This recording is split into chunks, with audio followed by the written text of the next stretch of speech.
Hello and welcome to this video, which is part of my series on teaching students how to write successfully at A-level standard.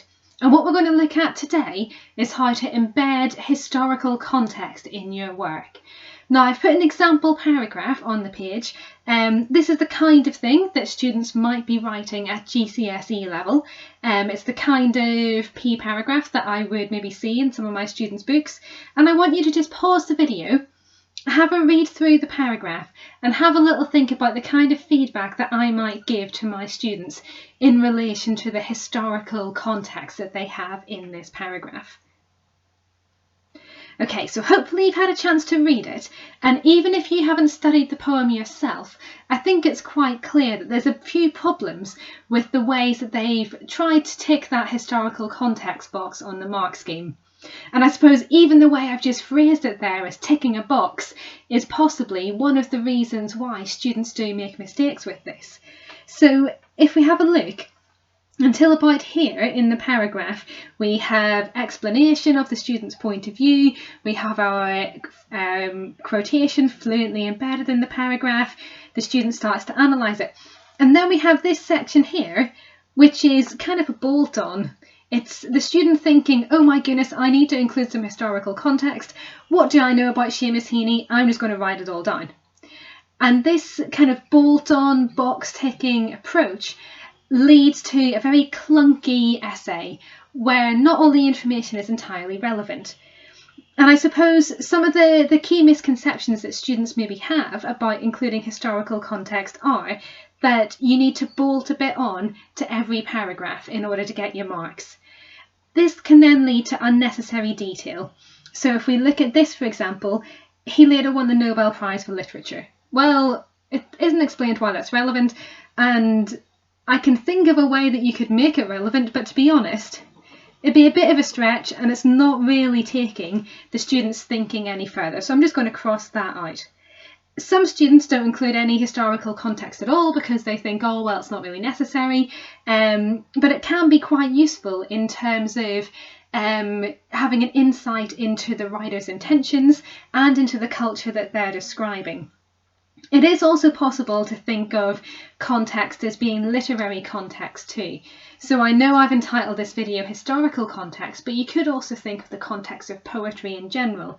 How Seamus Heaney is a lyrical poet whose work has grown out of the maybe 1960s confessional movement. He's moved away from the kind of deep pathos of that to a combination of a personal voice and historical commentary. So we could talk about the literary context as well, and if you are into that whole kind of box ticking, exam passing thing, then that would help you with that too. So if we have a look a bit more closely at this then, Seamus Heaney was a late 20th century poet. Well, this is irrelevant. Certainly at this stage of the essay, it's irrelevant. We're already partway through. We don't need to suddenly be told who Seamus Heaney is, because I think we've probably got that by now. Now this bit here, he grew up on a farm and his university studies took him away from his family. In 1947, the Northern Irish Education Act opened up grammar school education to all and created this pathway for Heaney away from the land and into academia. Now this reads like a slide that I might have given the students at the start of a lesson to give them a bit of information about Seamus Heaney, and it is useful knowledge, but we need to be able to use it effectively in the essay so that it extends our thinking rather than just being a list of random facts that we know about Seamus Heaney. So if we transform this then into something a bit more useful. So having a look here, this work involves physical strength and dedication. So in contrast to this, the poem depicts the movement of the sun, that's S-O-N, not S-U-N, of the sun away from his father's farming life, and as such may be read autobiographically. Now, I always hesitate about reading poems autobiographically because I feel like that limits them somewhat.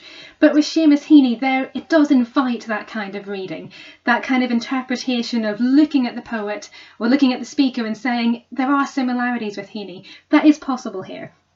So it may be read autobiographically.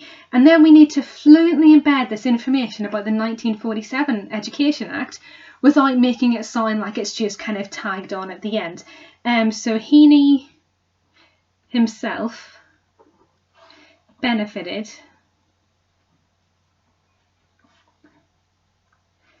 from a sea change in Northern Irish culture, which was prompted by the 1947 Education Act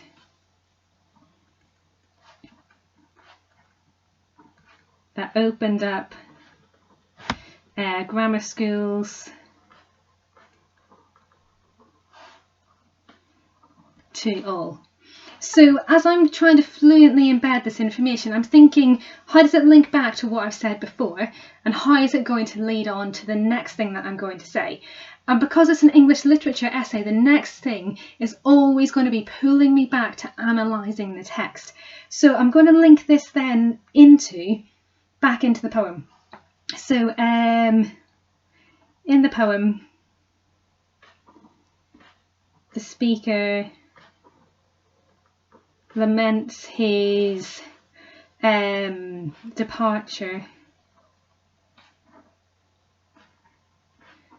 from the land with the line, and now I'm going to go back into a quotation.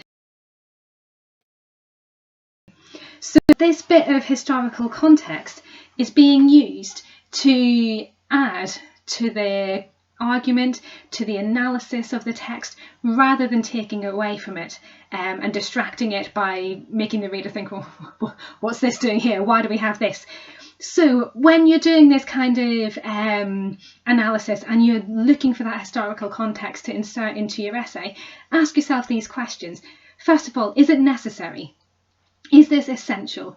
You do not need historical analysis in every single paragraph, but maybe once or twice in your essay it might be a little bit useful to include it. Does it extend your thinking? Does it help you to further your argument? Does it allow you to move from the specifics of the poem into the big questions, the big messages that the speaker or the poet is trying to communicate? And is it fluently embedded, or does it just look like you've tagged it on at the end in order to tick a box? So I hope this was helpful for you, and make sure you check out the other videos in this thread.